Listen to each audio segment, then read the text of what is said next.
Welcome back, everyone. Nice to see you back.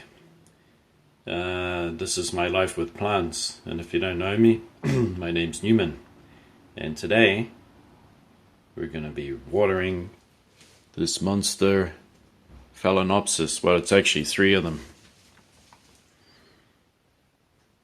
Stay tuned for that, and thanks for watching.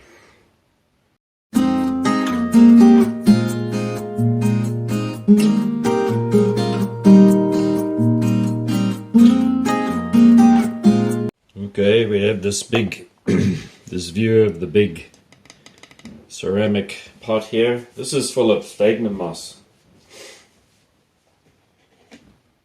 Growing in sphagnum moss. It's not popular with a lot of people because, you know, sphagnum moss tends to degrade over time because it's not living material, it's actually dead and dried out and packed. I think if you were in a greenhouse and it was moist and tropical, there would be some spores in there that could potentially make the sphagnum moss come back into life. But you got to be careful with sphagnum moss. You got to make sure that your plant has a chance to dry out before you water it again. We're going to take a closer look. Hang on a minute. Get some light. Need some little bit of light here. There you go. So we're going to have some nice green tips there. See them? This is the sphagnum moss. All the roots growing in there. Last time it was watered was about 3 weeks ago, because it is such a huge pot. It's got nice healthy leaves there. Here's my 2 bottles I'll be using, and I put liquid fertilizer in there. They're kind of small bottles, small plastic bottles that are in sets of 20 to 30. And they have a balance of nutrients in there. I don't really worry about, you know, you got to have more potassium while the plant is in flower and then go back to a nitrogen fertilizer. I don't worry about that. I've actually had no problems with my phalaeonpsis flowering, just having a balanced fertilizer all around, because they grow when they want to grow and they flower. The flowering has nothing to do with fertilizer. Fertilizer is just a booster to make the roots healthier and for them to grow, and all the rest of it is a result of health, good health and sunlight and aeration. You can see here, if we look up, all these blooms, still more to come.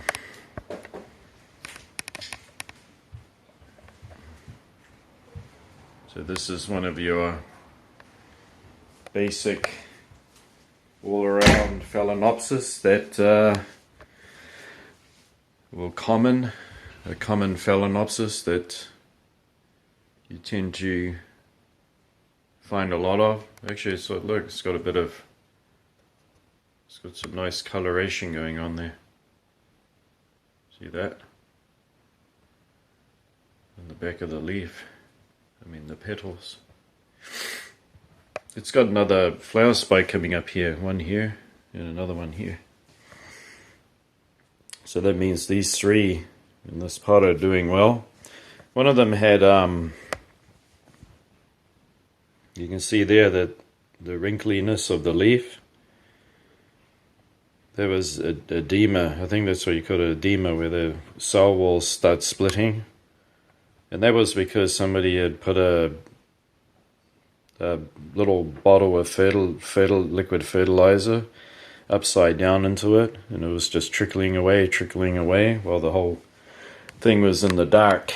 as it was flowering, it was put into a very dark area, so it couldn't get any light, and it had caused it to just absorb water all in that one little area. And it succumbed to edema, which is not a big deal. It's just affects it cosmetically. You know, if you look at it, it just doesn't look good. All the rest of it's nice and healthy now.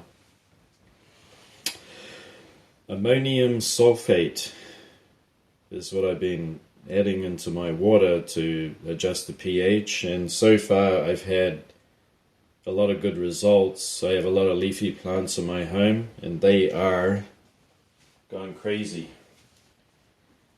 They're producing a lot of new growth. They're healthy.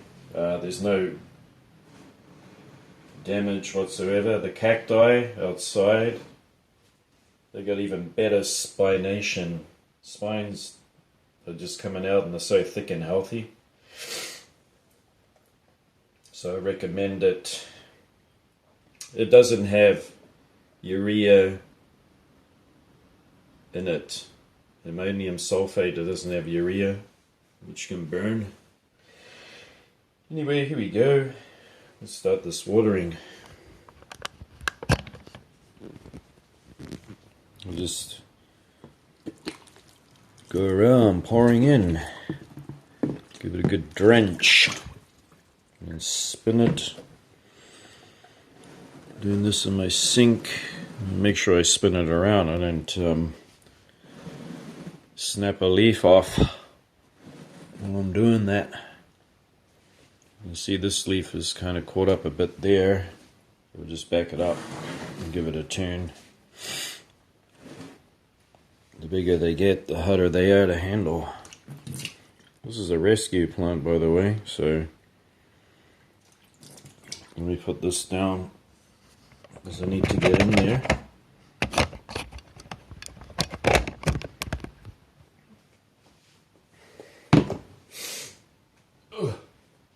To lift it and turn it. It's not that heavy because it's full of sphagnum moss, and the bottom half of it is a big massive chunk of styrofoam, polystyrene, and that is so I can put these skewers in that hold up the flower spikes. That's why they put styrofoam in the bottom a lot of the time, because they need something to put the skewers in. Because you can't put it into the sphagnum moss, it won't support it. Okay, here we go. Keep going. Just going to lift this leaf up so I don't tip it into the crown. I know there's one bottle down. One bottle. Because it's already actively growing, I don't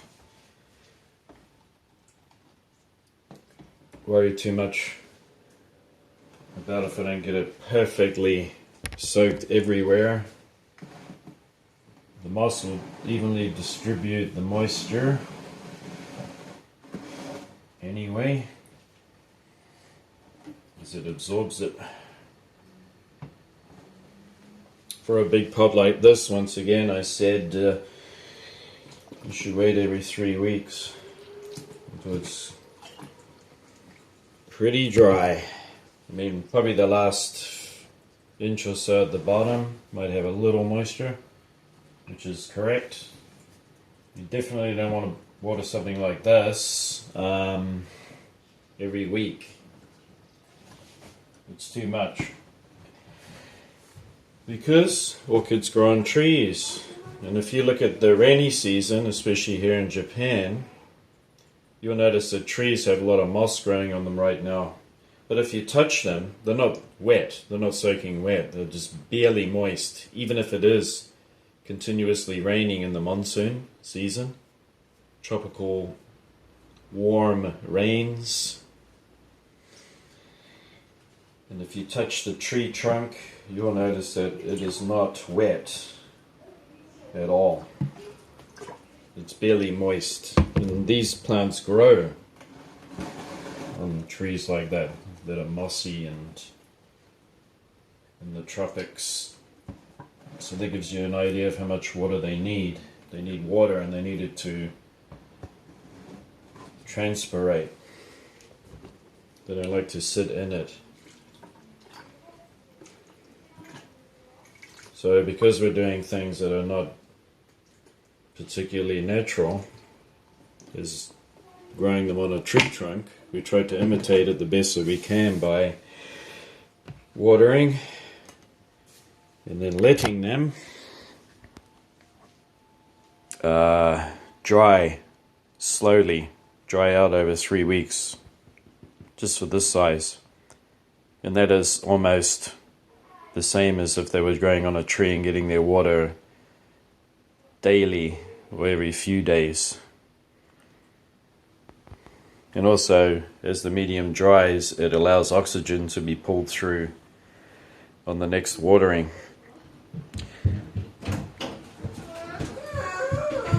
And everything is growing fine and nice. These leaves are healthy, as you can see here.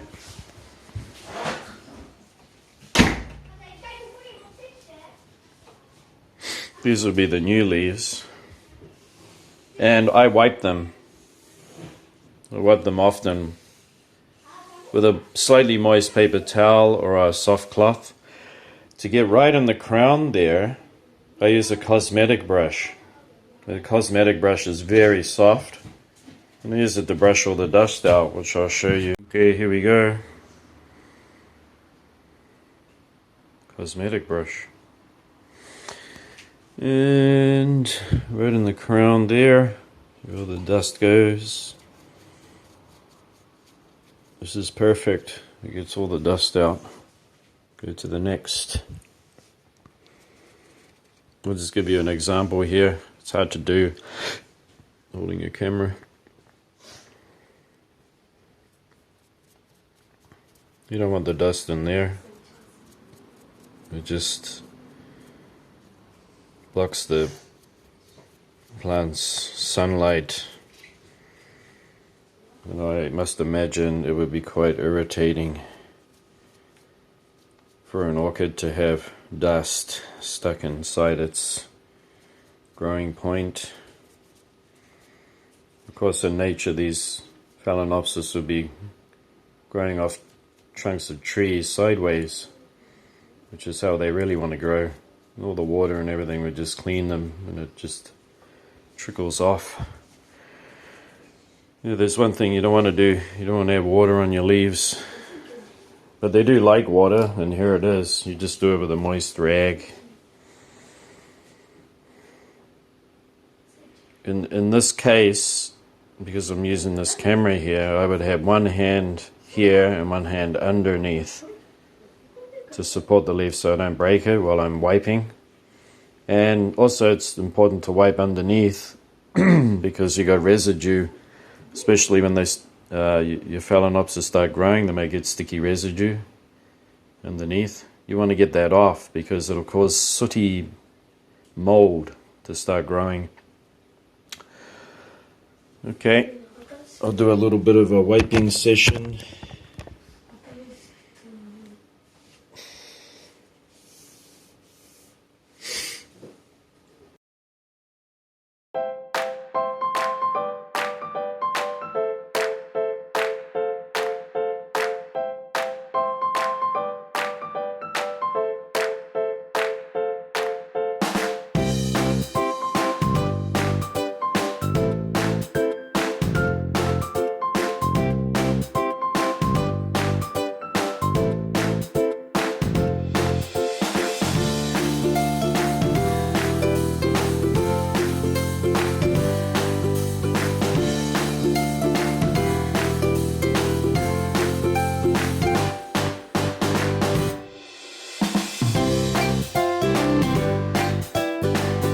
Okay, we're all finished. By the way, this is on a wheel pot saucer that has wheels on the bottom so I can spin it. Well, it should. Let's go this way. Okay. There we go. Let's give it a spin around so we can see the whole thing. And it has some blemishes and everything because, remember, it had a hard life before I got it. And I've had it for, I've had this phalaeonpsis with these three over a year now. And they've recovered nicely. And don't forget to even clean your pot. Clean up the rim. Everything, even inside the saucer, I wash and I clean it. Because every bit of cleaning you do and every bit of maintenance that you do with your orchids helps them to be healthy, have healthy blooms. And healthy blooms is your reward for your work well done, as you can see there. Anyway, this is the end of the video, and don't forget to give me a like and subscribe. I would like you to subscribe because there might be something that pops up in the videos that you find helpful, interesting, and might help you to grow your plants better and more luscious and healthy than last time. And that's what I hope that I can do for everyone. Sorry about the quality of the videos. I am just using the basics here, but my aim is to promote healthy, good growing of plants, including cacti. And my next video will be about calatheas again. I'm going to do an update on them because they are really taken off, and I just want to share that with you. So until next time, until next time, I'll see you then. And, oh, one more thing. Just wanted to see this. Let you see that. There's a new leaf coming out there. Happy orchids. Yeah, until next time, see you. Happy growing. Don't forget that growing your plants is not a chore. It's part of your mental health care and caring about yourself. And until then, see you. Enjoy growing. Bye.